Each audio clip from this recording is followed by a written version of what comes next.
الشیطان بسم اللہ الرحمن الرحیم۔ امید ہے کہ آپ کو پچھلا سبق سمجھ آ گیا ہوگا۔ تاکید والا سبق سمجھ آ گیا تھا، آپ نے سن لیا تھا، کوئی چیز رہ تو نہیں گئی؟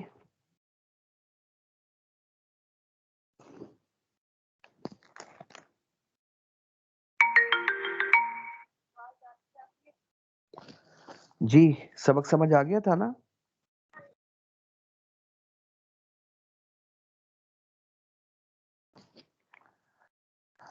اچھا، تاکید ہمارا وہ جو چل رہے تھے توابع چل رہے تھے، ان میں سے ایک تابع تاکید بھی تھا، اور تاکید بجمیع ما لہ وما علیہ ختم ہو گیا۔ اس کی پوری تفصیل گزر چکی، اور تاکید کی تعریف جو ہم نے پڑھی تھی کہ تاکید وہ تابع ہے جو متبوع اپنے متبوع سے نسبت یا شمول کے بارے میں اگر کوئی شک اور تردد ہے تو یہ آ کر تاکید ان دونوں قسم کے تردد اور شک کو دور کر دے، یہ ہے تاکید۔ اب جانی زیدن، اب آنے کی جو نسبت ہو رہی ہے زید کی طرف، اس نسبت میں شک تھا، تو بیمار ہے، وہ تو آ ہی نہیں سکتا، تو یہ کہہ رہا ہے وہ آیا ہے، وہ تو بے ہوش تھا، یہ کہہ رہا آ گیا۔ اب یہ جو نسبت ہو رہی ہے آنے کی زید کی طرف، اس میں شک تھا۔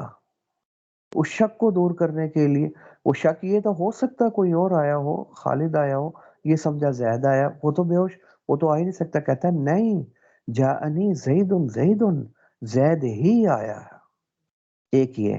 اور دوسرا کہ نسبت میں تو شک نہیں ہے، شمول کے بارے میں شک تھا، اس شک اور تردد کو دور کرنے کے لیے بھی تاکید آتی تھی۔ اس کی مثال فسجد الملائکۃ، فرشتوں نے سجدہ کیا۔ اب ملائکہ جمع کا صیغہ، اور جمع کے کم سے کم افراد کتنے ہوتے ہیں؟ 3، سمجھے؟ اب اس میں یہ شک تھا اور احتمال تھا، ہو سکتا ہے 3 فرشتوں نے سجدہ کر لیا ہو، یا 10 نے کر لیا ہو، یا 500 نے کر لیا ہو، لیکن سارے فرشتوں نے نہ کیا ہو، یہ بھی تو ہو سکتا ہے نا، کیونکہ جمع تو 3 کے اوپر بھی بولی جا سکتی ہے، 10 پر بھی، 20 پر بھی، 100 پر بھی بولی جا سکتی ہے۔ تو ہو سکتا ہے سجدے والے حکم میں سارے فرشتے شامل نہ ہوں، کچھ نے کر لیا ہو، کچھ نے نہ کیا ہو۔ شک تھا یا نہیں تھا کہ یہ سجدے والا حکم سارے فرشتوں کو شامل نہ ہو، سارے فرشتوں نے سجدہ نہ کیا ہو؟ آگے کیا، کلہم، سارے فرشتوں نے سجدہ کیا۔ وہ جو شک تھا نا، کچھ نے کیا کچھ نے نہیں کیا، کچھ شامل تھے سجدے میں اور کچھ نہ تھے، کل نے آ کر اس تردد کو دور کر دیا، نہ، سارے کے سارے شریک تھے، سارے شامل تھے۔ اب شمول میں شک تھا، سجدے کی جو نسبت ہو رہی ہے ملائکہ کو، اس میں شک نہیں، سجدہ کیا ہوگا، اللہ جو فرما رہے کیا تو پھر کیا ہوگا، تو اللہ کی بات تو غلط نہیں ہو سکتی، تو سجدے کی نسبت اس میں شک نہیں، تو پکی بات ہے کیا ہے، لیکن اللہ نے فرمایا ملائکہ نے، ملائکہ جمع، تو جمع کا اطلاق تو 3 پر بھی ہو جاتا ہے، 10 پر بھی ہو جاتا ہے۔ ہو سکتا ہے فرشتے لاکھوں میں ہے، کچھ نے کیا ہو کچھ نے نہ کیا ہو، سارے فرشتوں کو یہ حکم شامل نہ ہو، تو کل نے آ کر اس تردد کو دور کر دیا، نہیں، اس سجدے والے حکم میں سارے فرشتے شامل ہیں، یہاں نسبت میں شک نہیں، یہاں شمول میں شک تھا کہ یہ حکم سارے فرشتوں کو شامل ہے یا نہیں، کل نے آ کر جو شمول والا شک تھا اس کو دور کر دیا۔ اچھا، پھر ایک اور تردد موجود تھا، شک موجود تھا، وہ یہ بھی تو ہو سکتا ہے کچھ نے صبح کے وقت سجدہ کیا ہو، ٹھیک ہے کل تو یہی کہہ رہا سب نے کیا، تو سب نے کیا، لیکن یہ بھی ہو سکتا ہے کچھ نے صبح 8 بجے کیا ہو، کچھ نے 10 بجے، کچھ نے مغرب کے ٹائم، کچھ نے تہجد کے وقت کیا ہو، ساروں نے اکٹھے نہ کیا ہو، یہ ہو سکتا ہے نہیں ہو سکتا؟ اجمعون، فسجد الملائکۃ کلہم اجمعون، اس نے آ کر اس تردد کو بھی دور کر دیا کہ اکٹھے کیا ہے، سمجھے؟ تو جو شک تھا کیا اکٹھے، اس کو دور کر دیا اجمعون، وہ بھی تاکید۔ سمجھے، اور کل شمول میں جو شک اس کو دور کر دے کل، وہ بھی تاکید. تو یہ تو تفصیل ہماری گزر چکی تھی. آج اب دوسرا تابع آ گیا، اس تابع کا نام ہے بدل. ٹھیک ہے. اچھا جی، بدل کی کیا تعریف کی انہوں نے؟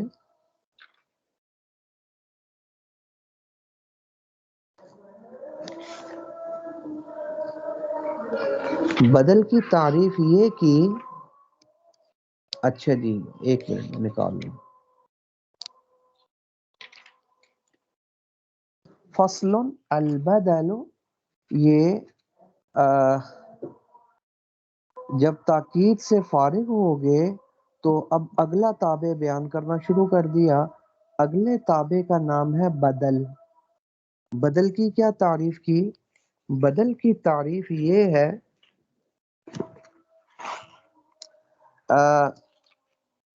تابع ينسب الیہ ما نسب الی متبوعہ.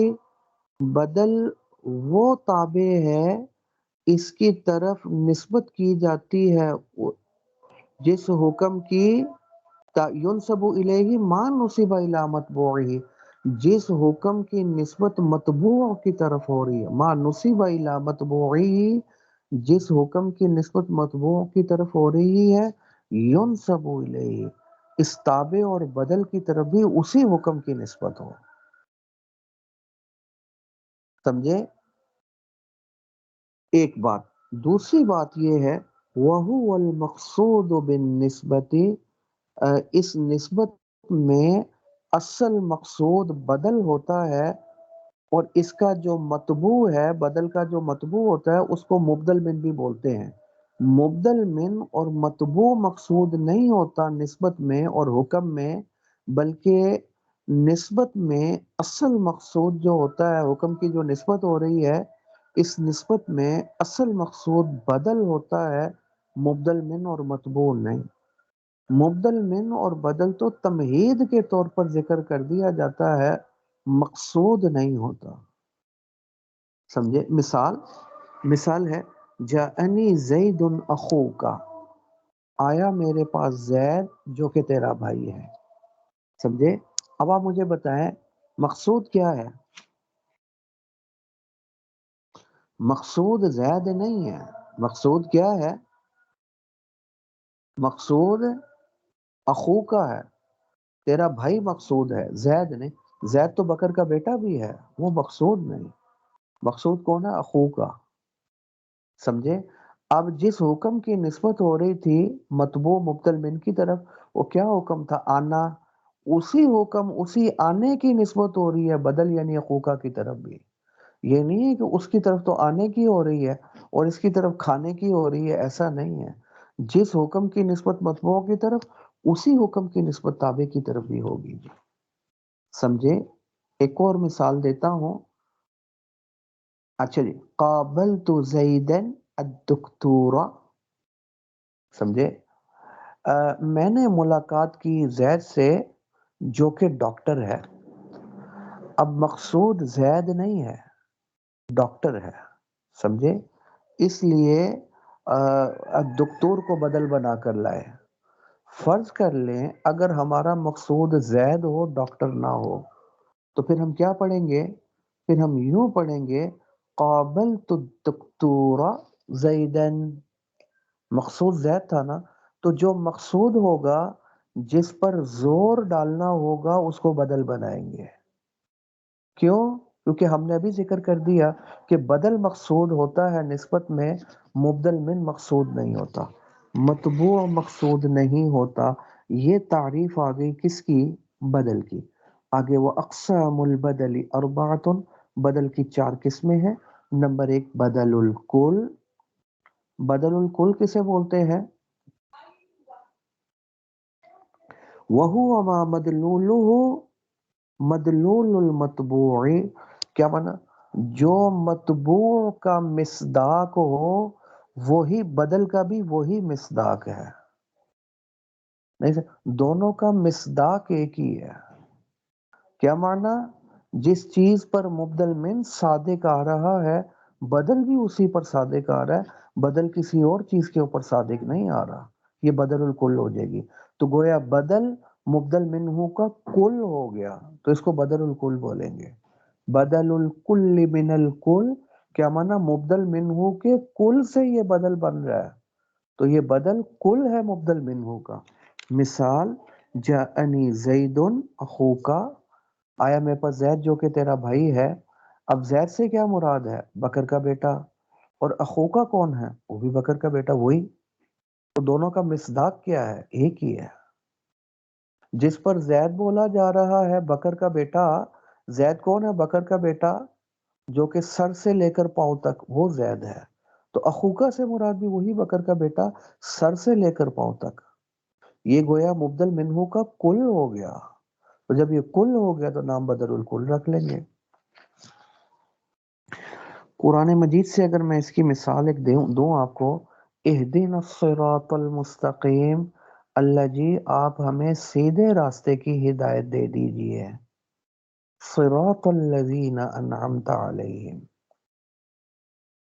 اہدنا الصراط المستقیم، سیدھے راستے کی ہدایت دے دیجئے، صراط الذین، یہ جو دوسرا صراط الذین آ رہا ہے نا، یہ بدل ہے پہلے صراط مستقیم سے، اور بدل بھی بدل الکل ہے۔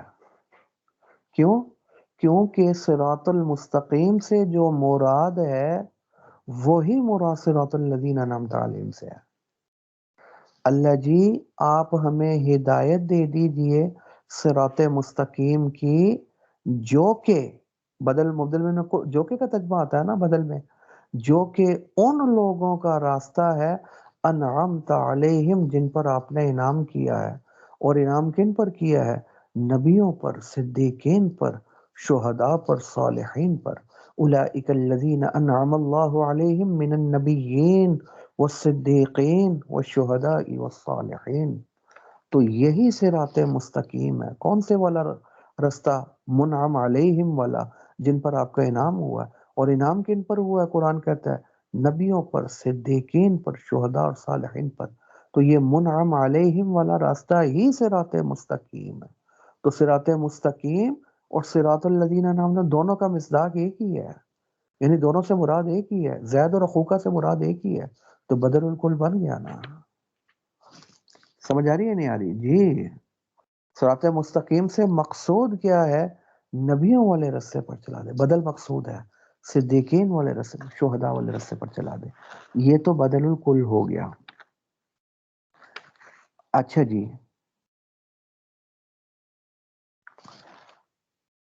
باقی دوسری قسم بدل البعض من الکل، بدل البعض، بدل البعض کسے کہتے ہیں؟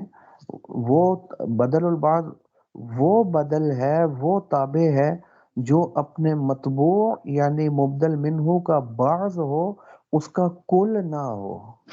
جیسے ضربت زیدن رأسہ، میں نے زید کو مارا، رأسہ اس کے سر کو۔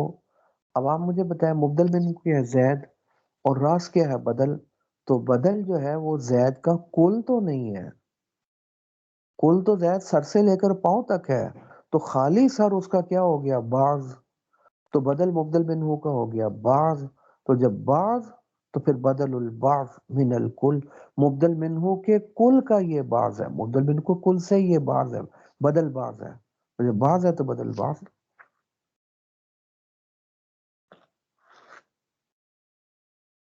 اچھا جی، تیسری قسم بدل اشتمال، وہو ما مدلولہ، بدل اشتمال کیسے بولتے ہیں؟ بدل اشتمال وہ بدل ہے کہ جو نہ اپنے مطبوع اور مبدل منہو کے کل پر دلالت کرے، نہ اپنے مبدل من اور مطبوع کا کل ہو، نہ اس کا بعض ہو، بلکہ اس کا متعلق ہو، یعنی اس کے ساتھ اس کا کوئی نہ کوئی تعلق ہو، باقی اس کا کل بھی نہ ہو اور اس کا بعض بھی نہ ہو۔ جیسے سلب زید ثوبہ، اب یہ ثوبہ بدل، زید جو ہے وہ مبدل من، اب یہ بدل جو ہے یہ زید کا کل ہے۔ زید کیا کپڑے کا نام ہے؟ نہیں، وہ تو سر سے لے کر پاؤں تک کا نام ہے۔ یہ اس کا جز ہے؟ نہیں، اس کے اجزاء وہ کیا ہے؟ اس کا منہ ہے، اس کا سر ہے، اس کے ہاتھ ہے، اس کے پاؤں ہے، وہ اس کا بعض ہے، تو کپڑا تو اس کا بعض نہیں، نہ کل ہے نہ بعض. ہاں کپڑے کا تعلق ضرور ہے اس کے ساتھ، کیونکہ کپڑا اس کے جسم پر ہے. سمجھے؟ تو یہ بدل نہ مبدل منہ کا کل نہ اس کا بعض، بلکہ اس کے ساتھ متعلق یعنی اس کے ساتھ تعلق موجود ہے اس بدل کا، تو اسی لیے اس کا نام کیا ہو جائے گا؟ بدل الاشتمال. سمجھے؟ آسانی کے لیے مثال احترق البیت اساسہ، سمجھے؟ کیا ہے؟ احترق البیت اساسہ. تو اب آپ مجھے بتائیں اساس کسے بولتے ہیں؟ سامان کو، فرنیچر. گھر جل گیا یعنی اس کا فرنیچر جل گیا. اب آپ مجھے بتائیں فرنیچر گھر کا کل ہے یا بعض ہے؟ کیا ہے جی؟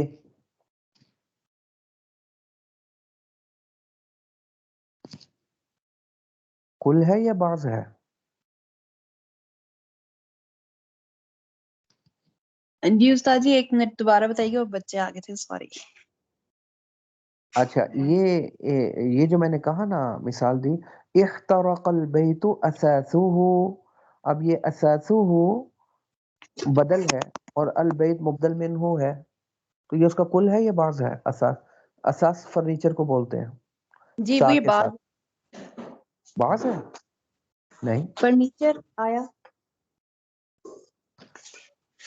احترق گھر جل گیا یعنی فرنیچر نہ گھر کا کل ہے نہ اچھا اس گھر کا کے جز حصہ ہے. کی ہے وہ تو ہاں ٹھیک ہے. گھر تو وہ اینٹوں کا کمروں کا نام ہے، فرنیچر جو اچھا ہے اس کا تعلق ضرور ہے گھر کے ساتھ، کیونکہ وہ گھر میں جیسے کپڑے کا تعلق ضرور ہے زید کے ساتھ، تو یہ تو بدل لیکن وہ اس الاستعمال کا بن گیا. پارٹ نہیں ہے. یہ بدل استعمال بن گیا، تعلق ہے لیکن یہ کل بھی نہیں ہے، فرنیچر گھر کا کل نہیں نہ اس کا بعض ہے. اور اگر میں کہوں ان ہدمت المدرسۃ غرفتها، مدرسہ گر گیا یعنی اس کا کمرہ، یہ کون سا بدل بن گیا؟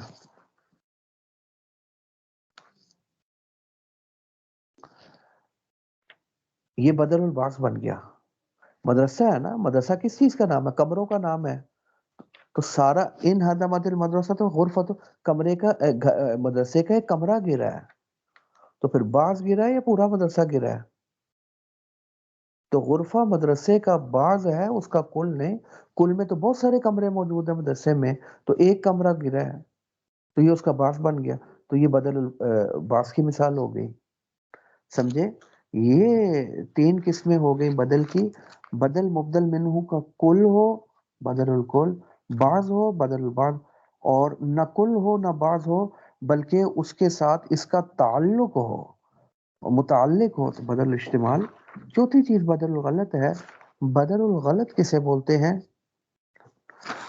جو کسی غلط کے بعد اس کی درستگی کے لیے بولا جائے، یہ کیا ہو جائے گا؟ یہ بدل الغلط.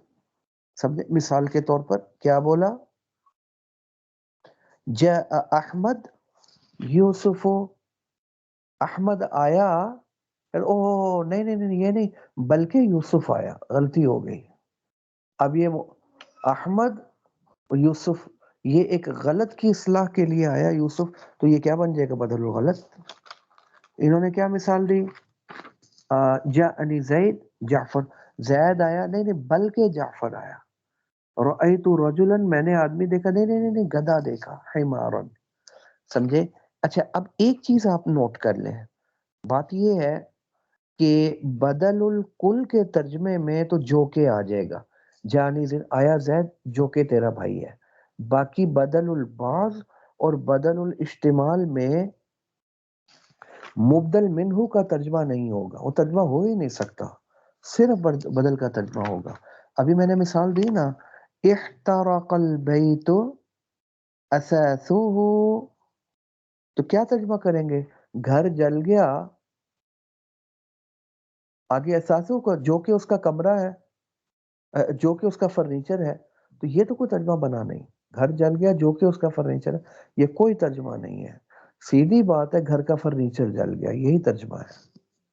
بدر الباس میں بھی ایسا ہی ہو گیا، انہدمت المدرسۃ غرفتها، مدرسہ گر گیا جو کہ اس کا کمرہ ہے، یہ تو ترجمہ نہیں بنتا، مدرسے کا کمرہ گر گیا، بس اتنا ہی ترجمہ ہے۔ ہاں مبدل منہ میں بدل الکل میں مبدل منہ کا ترجمہ آئے گا، آیا زید جو کہ تیرا بھائی ہے، اور بدل الغلط میں بھی مبدل منہ کا ترجمہ آئے گا، اور مبدل منہ بدل کے ترجمے میں عربی میں تو بیچ میں بل کا لفظ اور اردو میں بلکہ کا لفظ آ جائے گا ترجمے میں، زید آیا اہو بلکہ گدھا آیا، زید آیا بلکہ یوسف آیا، جانی زیدن یوسف، جانی زیدن بل یوسف، عربی میں تو بل اور اردو میں بلکہ کا ترجمہ آئے گا۔ یہ چاروں کا ترجمہ بھی میں نے آپ کے سامنے ذکر کر دیا ہے۔ آگے ایک اصول ذکر کر رہے ہیں، وہ اصول انشاءاللہ کل کے سبق کے ساتھ ملا کر میں آپ کو پڑھا دوں گا، آج اتنا ہی رکھیں۔ ھذا هو المرام واللہ اعلم بحقیقت الکلام۔